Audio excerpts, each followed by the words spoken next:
साथियों, आज सभी लोग हम इस वीडियो को लेकर के उपस्थित हुए हैं और पिछली वीडियो को हम सभी लोगों ने ये देखा था कि जो राम मंदिर के अंदर जो चढ़ावे की चोरी की गई थी, उस चोरी में जो एसआईटी का गठन किया गया था उत्तर प्रदेश की सरकार के द्वारा, वो रिपोर्ट अब आ चुकी है। उस रिपोर्ट से निकल करके कुछ जानकारियां सामने आती हैं और इस जानकारी के मुताबिक कहां पर एसआईटी की टीम पहुंच चुकी है और उसकी जानकारी के मुताबिक क्या क्या चीज़ें निकल करके सामने आई हैं, इसमें हम सारी चीज़ों को देखेंगे। आज कुछ ऐसे व्यक्तियों का पर्दाफाश हुआ है जो कि राम मंदिर में चोरी से संबंधित चीज़ों पर इनका गठन किया गया और अध्ययन किया गया। मतलब ये चोर कहीं बाहर के नहीं थे, ये चोर घर के ही थे। अगर हम ये बात कहें कि अगर हमारे घर में चोरी करनी है किसी को, तो वो हमारे घर का ही कोई ऐसा व्यक्ति होगा जिसको तरह तरह की चीज़ों के बारे में पता होगा। मैंने दान पेटिका को कहाँ पर रखा, मेरे घर में चाबी कहाँ पर रखी होगी और कि मेरे घर में कितना पैसा है, कितना पैसा होगा तभी कोई हमारे घर में आकर के चोरी कर सकता है। वो हमारे दोस्त भी हो सकता है, हमारा फ्रेंड भी हो सकता है, हमारा कोई रिश्तेदार भी हो सकता है, जिसे इन बातों का ज्ञान हो कि हमारे घर में जब तक पैसों का पता किसी को नहीं लगेगा तब तक वो हमारे घर में चोरी नहीं कर सकता है। वही बातें यहाँ से निकल करके सामने आई हैं। इसमें कुछ तथ्यों पर हम लोग देखते हैं कि रिपोर्ट के मुताबिक क्या है। पहले तो आप लोग यहाँ पर ये देखिए कि सर हमारे इस रिपोर्ट के मुताबिक हमको क्या क्या बातें सामने आई हैं। कह रहा है कि जो एसआईटी का उत्तर प्रदेश की सरकार के द्वारा, जो यूपी की सरकार के द्वारा एसआईटी का गठन किया गया था। सर एसआईटी क्या है ये बताइए। जो बच्चे पिछली वीडियो नहीं देखे हैं, जो लोग, वहाँ पर उनको पता होगा कि हमारे पास में स्पेशल इन्वेस्टिगेशन टीम जो गठित की गई थी, ये स्पेशल इन्वेस्टिगेशन टीम जो हमारे पास में है, इसमें कौन कौन लोग कार्य कर रहे थे। पहले हम लोग इसके बारे में थोड़ी सी जानकारी निकाल लेते हैं कि एसआईटी के अंतर्गत कौन ऐसे सदस्य थे जिनको बनाया गया था।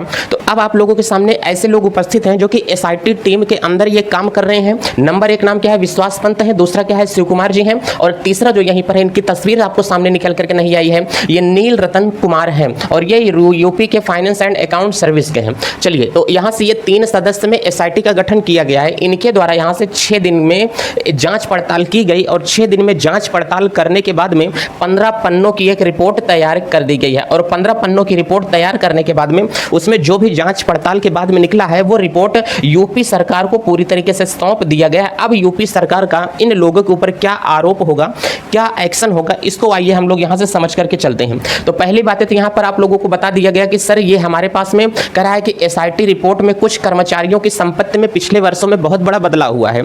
ये चोरी जो हुई है कहीं बाहर के लोग नहीं आकर के किए हैं। जो अयोध्या मंदिर के अंदर, जो राम मंदिर के अंदर जो कर्मचारी उपस्थित थे, वो कर्मचारी ही इसमें चोरी किए हैं। और वो कर्मचारी चोरी कैसे किए? हमने कहा कि जैसे इसमें जो दान पेटिका उपस्थित थी, जो मंदिर में दान वगैरह आता था, इन पैसों को गिनने के लिए भी कोई लोग लगे रहते थे, तो वो भी एक कर्मचारी के रूप में। मंदिर की व्यवस्था को बनाए रखने के लिए एक अलग सा कर्मचारी हुआ करता था। मंदिर की पंक्तियों को सुधारने के लिए एक अलग से कर्मचारी होते थे। मैं यूं कहूं संक्षेप में कि जितने भी इस मंदिर के कर्मचारी थे, वो सभी मंदिर के कर्मचारी मिल करके इसका घोटाला किए हैं। ये सारी रिपोर्ट आज आपको दैनिक भास्कर के न्यूज के द्वारा दी जा रही है। इसमें एसआईटी की टीम ने अपने तथ्यों में ये बताया हुआ है कि इस मंदिर में जितने भी कर्मचारी काम कर रहे थे, इन कर्मचारियों में जब मंदिर की स्थापना नहीं हुई थी तो इनकी फाइनेंशियल जो स्थिति थी वो बहुत खराब थी, लेकिन मंदिर की स्थापना के बाद में इनकी फाइनेंशियल स्थिति अचानक से बहुत तेजी से वृद्धि की ओर अग्रसर हो गई। मतलब बहुत तेजी से बदलाव आ गया। तो मतलब वो बदलाव क्यों आया? तो कहीं न कहीं से राम मंदिर के अंदर जो चढ़ावा उपस्थित था, उन्हीं में ऐसा कुछ हेर फेर किया गया होगा जिसकी वजह से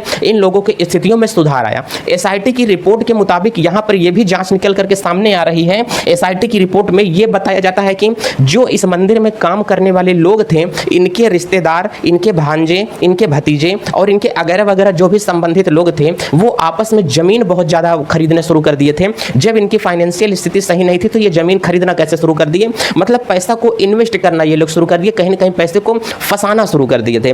रिपोर्ट के मुताबिक जब राम मंदिर की स्थापना हुआ था तो यहाँ से 45-75 आंकड़े के मुताबिक, लगभग मैं एक डेटा मान करके चल रहा हूँ, 45-75 हजार जो रुपए थे, इतने करोड़ रुपए मंदिर के अंदर स्थापित किए गए थे। लगभग हम लोग मान करके चल सकते हैं कि 4000 करोड़, इतना मोटा मोटा आंकड़ा मान करके चलो। उस समय राम मंदिर की जब स्थापना हुई थी तो 4000 करोड़ रुपए दान पेटिका के अंदर उपस्थित हो चुके थे। महाकुंभ तक इतने पैसे वहां पर हो गए थे।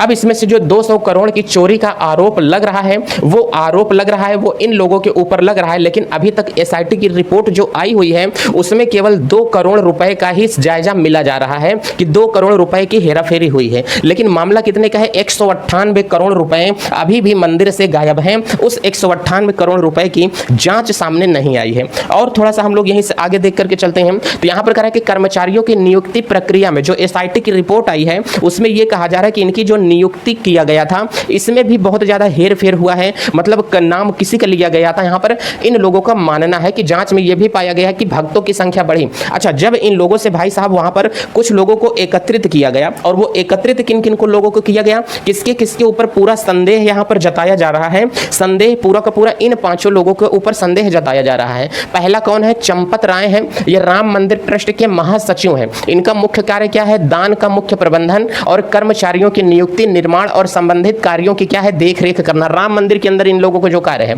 और गोपाल राव है, ये राम मंदिर के व्यवस्थापक हैं। इनका कार्य क्या है, राम मंदिर के अंदर राम मंदिर के निर्माण कार्यों की निगरानी करना, मंदिर परिसर की व्यवस्था को संभालना है।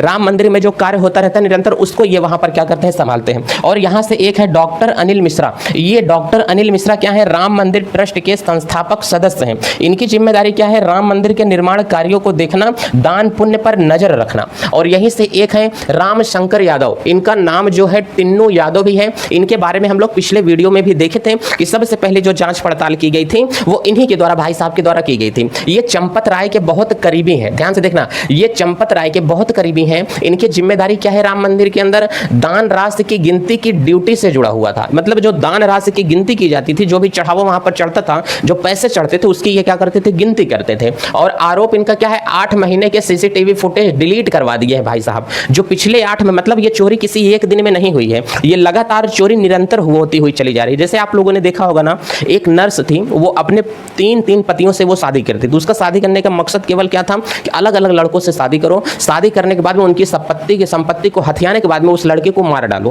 फिर किसी दूसरे लड़के से शादी करो, उसकी संपत्ति को हथियाओ, फिर उसको क्या करो, मार डालो। अलग तीसरे लड़के से शादी करो, फिर उसकी संपत्ति को हथियाओ, फिर उस लड़के को भी क्या करो, मार डालो। मतलब उसका पैसा केवल उसका पैसा बन गया था। वो अपने पति को धीरे धीरे खाने के साथ में जहर देना शुरू कर देती थी। और जहर में क्या देती थी, आर्सेनिक दिया करती थी।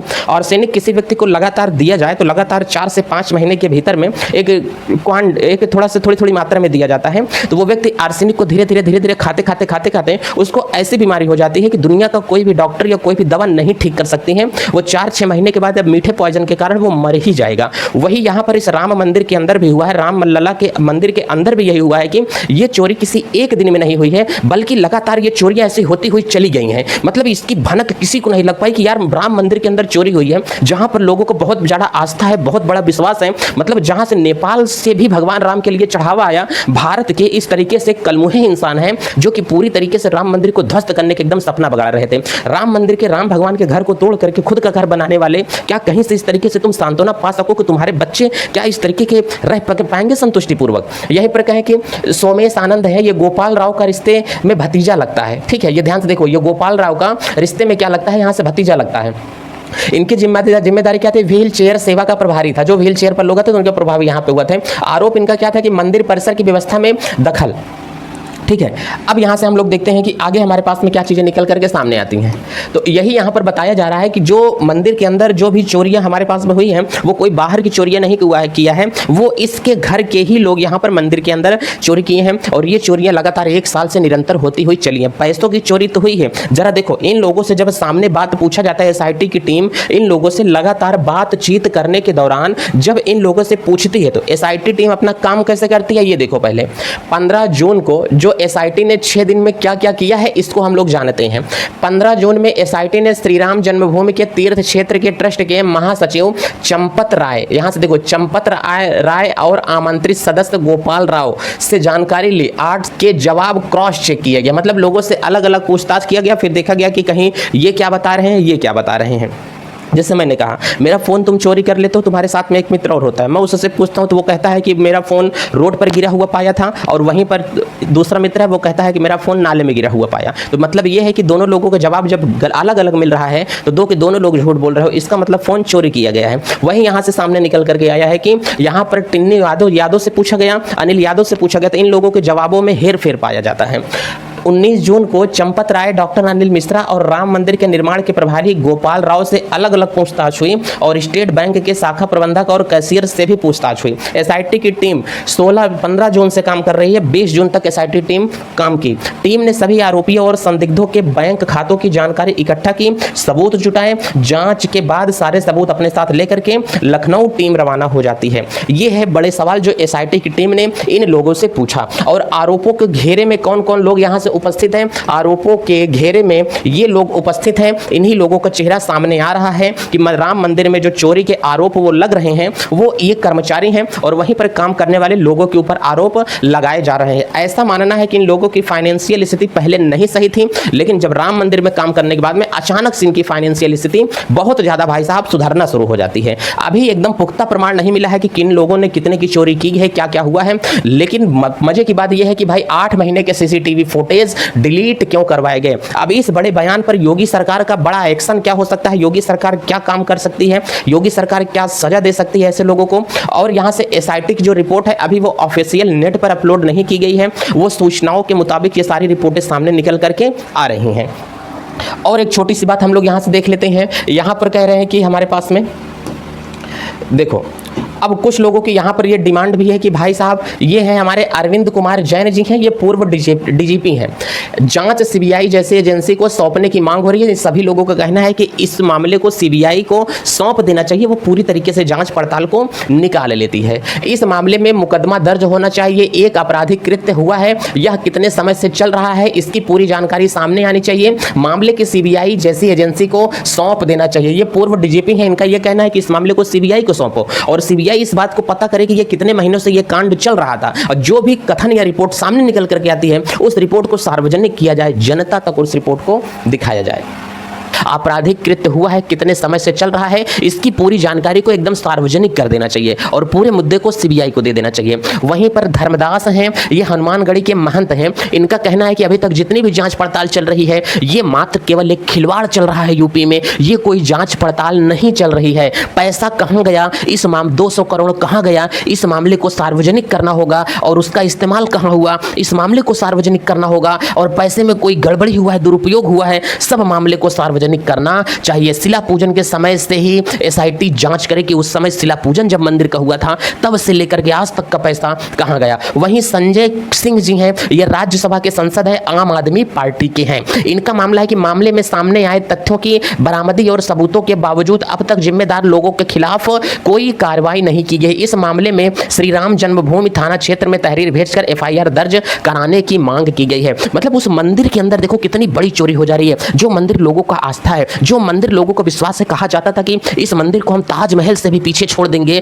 लोग टूरिस्ट यहां पर आएंगे, उसके अंदर बैठे ही लोग इसके अंदर सांप का डसने का काम कर रहे थे। शेषनाग वो लोग बन गए हैं उस मंदिर के अंदर बैठे लोग। मेरा अपना पॉइंट ऑफ व्यू है ना, मैं सच में बताता हूं, अगर आप लोग मेरी बातों से सहमत हो ना तो हर मंदिर के अंदर जो भी पैसा चढ़ता है, चढ़ावा चढ़ता है, भारत सरकार को पूरी तरीके से इस पैसे को बंद कर देना चाहिए। भगवान भाव के भूखे होते हैं, पैसे के भूखे नहीं होते हैं। क्या मंदिर का खर्चा सरकार नहीं उठा सकती है? इतना टैक्स आता है, इतना सब कुछ आता है, क्या मंदिर का पैसा सरकार नहीं उठा सकती है? मंदिर के अंदर का पैसा खर्चा सरकार पूरी नहीं उठा सकती है? जितने भी मंदिर हैं, आप लोग कहीं कहीं से आप लोग अपने घर में देखो, अगर निशान चढ़ाने के कहीं पर आप मंदिर में जाते हो तो जो मंदिर का पुजारी होता है वो 1000 रुपए एक निशान चढ़वाने के लिए लेता है, 1700 रुपए वो निशान चढ़वाने के लिए लेता है, 2000 का भी डिमांड कर देता है निशान चढ़वाने का। अब आप लोग सोच करके देखो कि एक मंदिर में डेली अगर 2 से 2.5 लाख रुपए अगर कहीं पर जा रहे हैं, 2 से 2.5 लाख रुपए अगर एक मंदिर के अंदर जा रहे हैं, क्या वो पैसा भारत सरकार तक पहुंच पा रहा है? योगी जी, वो पैसा आप तक भी नहीं पहुंच पा रहा है। वो पैसे का पूरा कारभार केवल उसी लोकल लोग वहां पर देख रहे हैं।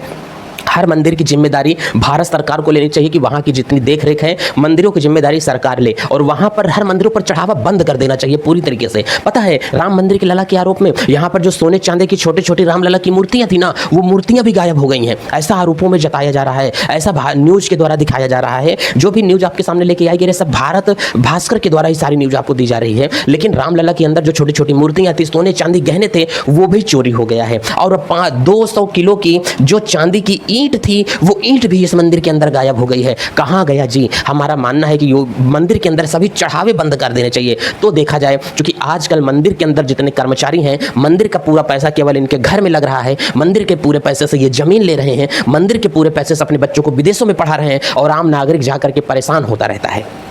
मंदिर में चढ़ावा पूरी तरीके से बंद कर दिया, नारियल चुनरी जो भी प्रसाद चढ़े मंदिर में, लेकिन पैसा ना चढ़े। मेरे बातों से अगर आप लोग कोई लोग सहमत होना तो बिल्कुल आप लोग ये बताएं और फिर इस